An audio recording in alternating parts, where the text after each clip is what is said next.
Hello guys, my name is Mr. Tamuno Kwani and I am your leadership coach. Today we shall be talking about love, L-O-V-E. The Merriam-Webster dictionary defines love as something to hold, something to show concern, something to affectionately with so much activeness, something to feel affection for. But for me, I define love as a concern you have for someone or a group of people that leads you to look after them or to be able to do something for them as a result of that concern so that their own life will be better. You see, love means different things to different people. 3 people I will give you an example for. The first one is a young married woman. For her, love is care. Love is concern. Love is kindness. Love is helping her out to do things and to do chores. Love is being there for her when she needs you most. Love is being able to provide the things that she needs, and that is love. But for a young lady who is not married, love is understanding. Love is having her parents know what she does and understand and being able to be there for her. Love is being able to allow her to make her own mistakes and learn from them. Love for her means having friends who understand her faults, and who would always take her the way she is and help her even when she is falling. But for the bricklayer, a man who has labored all through his life, when he comes home, love means a warm bath. Love means a wonderful, good, sumptuous meal and a wonderful, gracious woman waiting at arm's length for him to come and hold. For him, love means the little resources he provides for his family. They are able to receive it, appreciate it, pray for him and encourage him. That's what love is to him. But wait a minute. What about the girl who was molested as a child by her own father several times and she grew up in that home? What about the boy who was hated by his own father because he married another wife and because he was not doing very well academically and he was turned down and looked down upon as somebody who is a dullard? For those 2 people, love may not be real. But follow me.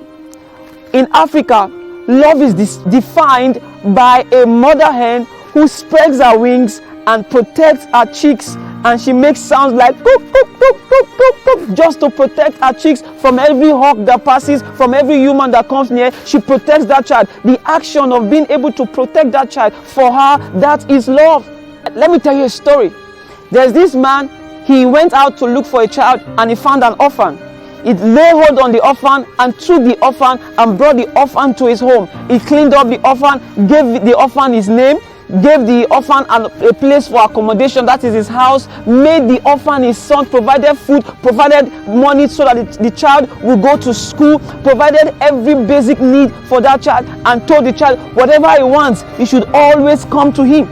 Then one day, the man was moving and passing through the room of the child, and he found the child crying. Then he went into the room and he said, "My son, why are you crying?" He looked at him and said, "Dad, I'm afraid.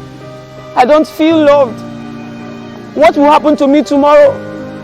Then the man looked at him. "My child, I brought you into this house. I gave you my name, I gave you my food, I gave you my house, I gave you clothes, and I gave you a better life. What else do you need? This is a show of love from me to you. I love you, my son."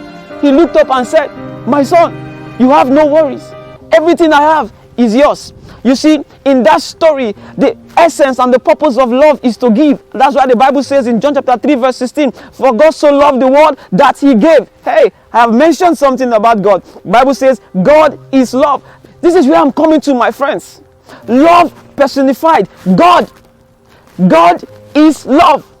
And back to our former story, the young woman who was molested, she found love. And when she turned back, instead of looking back at her misery where she was molested and raped by her own father, she looked at the misery and turned it to message. She looks back with forgiveness. And the young man who was hated by his father, he looked, and because he found God, he looked back and he was able to look with the eyes of forgiveness and vowed to himself that when he grows up, he's going to be a good father to his own children.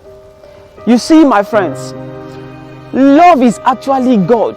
The God factor in our lives, the God factor in the things we do, the God factor in the way we express ourselves. Love is kind. Love is patient. Love is forgiving. Love keeps no record of wrong. Love endures to the end. Love does not envy. I never knew what love is until I found God. And when I found God, love became something else to me. And so when I got married, I loved my wife because God loved me. You see, the purpose of love is to give. And when you give, it doesn't hold back. You give freely, you give affectionately, and you give your best and you give your all. Today, enjoy love and let God have His place in your life. Thank you.